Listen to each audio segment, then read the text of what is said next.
Bertie the bus was giving some visitors a tour of the island of Soda.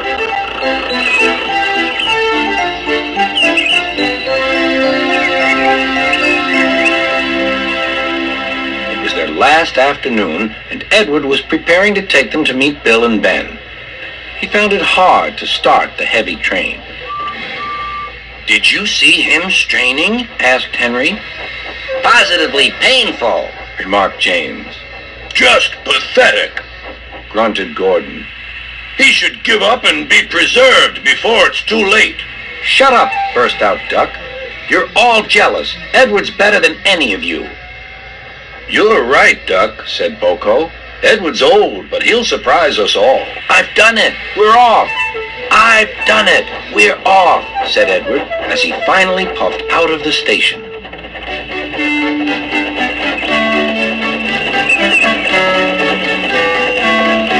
Bill and Ben were delighted to see the visitors. They loved being photographed. Later, they took the party to the China Clay Works in a brake van special.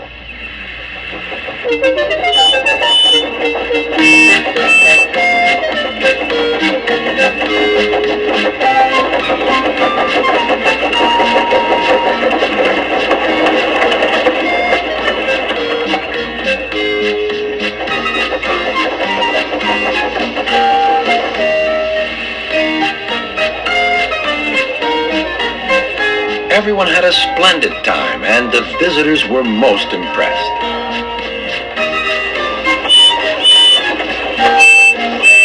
Then Edward took the visitors home.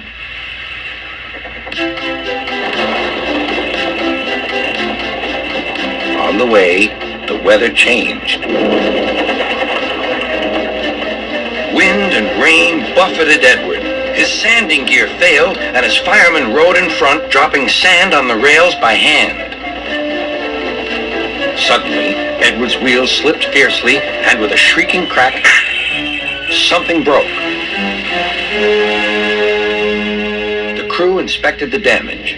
Repairs took some time. "One of your crank pins broke, Edward," said his driver. "We've taken your side rods off. Now you're like an old-fashioned engine." "Can you get these people home? They must start back tonight." "I'll try, sir," promised Edward. Edward puffed and pulled his hardest, but his wheels kept slipping and he could not start the heavy train. The passengers were anxious. The driver, fireman, and conductor went along the train, making adjustments between the coaches. "We've loosened the couplings, Edward. Now you can pick up your coaches one by one, just as you do with freight cars." "That'll be much easier," said Edward.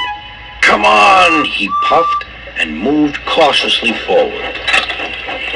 The first coach moving helped to start the second, and the second helped the third.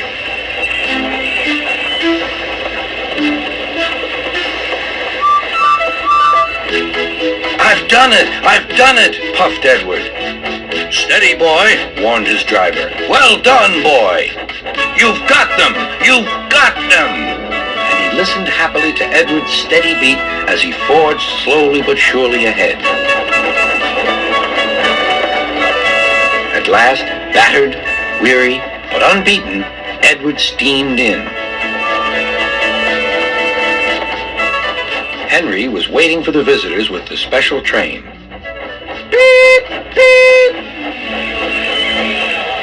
Sir Topham Hatt angrily pointed to the clock, but excited passengers cheered and thanked Edward, his driver, and fireman.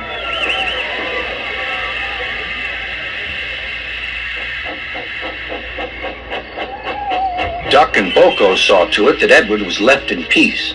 Gordon and James remained respectfully silent.